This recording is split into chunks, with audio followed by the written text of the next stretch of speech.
Welcome back, guys. It's Professor Silva. Today we're going to talk about three very important things to protect your organization: data backups, business continuity, and disaster recovery.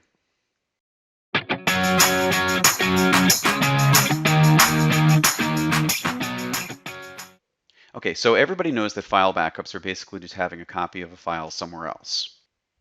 But I think that one of the things that no one really talks about is how long it takes you to get those files back.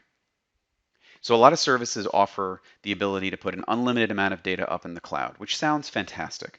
But the problem is when it's time to get that data back, you're limited to the download speed of your internet connection to recover. So if you've been backing up weeks, months, or even years worth of data, it could take a very long time to get business critical data back to your organization and get you back on. So this is where disaster recovery fits in. Disaster recovery is making sure that a service is always available, even if the underlying hardware fails and even if the data is not available to you on that initial production machine. So you can think about the difference between backups and disaster recovery like this. If you save a file on a laptop, let's say it's a Word document, if you have access to a copy of that file, then if your machine crashes, you can always use a different machine to get a copy of that file.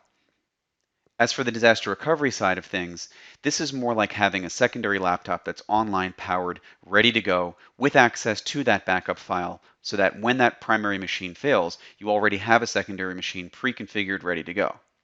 So file level backups are really the minimum that you need, and the truth is you're really not paying for backups, you're paying for restores. So a very good practice is to make sure that you're periodically recovering your files. So let's jump to business continuity. So provided that you have a good file backup plan and you have a good disaster recovery plan, you have to think, how does my business operate in the event of a disaster?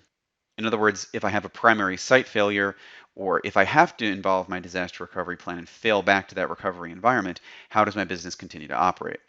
So some important questions to ask here are not only where do I get access to my data, but also does my staff understand what to do when I send that emergency broadcast note? Can they connect in to work remote? Do they understand what systems to use? And probably most importantly, just like backups and disaster recovery, when was the last time that the business continuity plan was actually tested? So my main recommendations for this: take file level backups on any critical system and retain at least an unlimited version history for the past 30 days or 30 revisions for an unlimited amount of time. But either way, you're going to need to be able to go back to a certain point in time for at least 30 days to be able to recover information that you think is important to you. For disaster recovery, I think it's very important to make sure that your production systems are accessible within a tolerable amount of time. That is up to you to define. For us, it could be anywhere from a couple of minutes down to a couple of seconds in some cases, but certain systems as archive aren't important to many of our clients, and they could go half a day or a day without being involved with them. Or you're going to work with the business stakeholders and make sure that they understand there is some amount of downtime involved. Let them define that, and then you can figure out the cost based on that. Of course, the more highly available a system is, the more expensive it's going to be to keep online in the event of a disaster.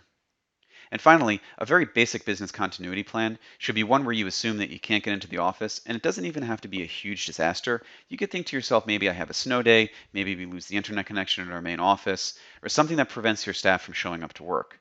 So these are the major considerations. Obviously, you can beef up your backups, your DR plan, and your business continuity stand. But at the end of the day, it really is about how much pain are you willing to tolerate for downtime, and what does your budget afford? Now, with that in mind, budget is a very real thing. So think about how important uptime and availability is to you versus just knowing that you have access to that data at some point, and you can craft a very well-rounded protection plan for your organization. One last important thing: backups are probably the easiest way to protect yourself against modern CryptoLocker viruses. Even if a crypto virus manages to infect your system and encrypt every single file, it won't matter as long as you have a backup copy. And remember, you're not paying for backups, you're paying for restores, so make sure you test those restores regularly. All right, guys, I hope this video was helpful for you. Let me know if you have any questions in the comments below, and I look forward to seeing you guys in the next video.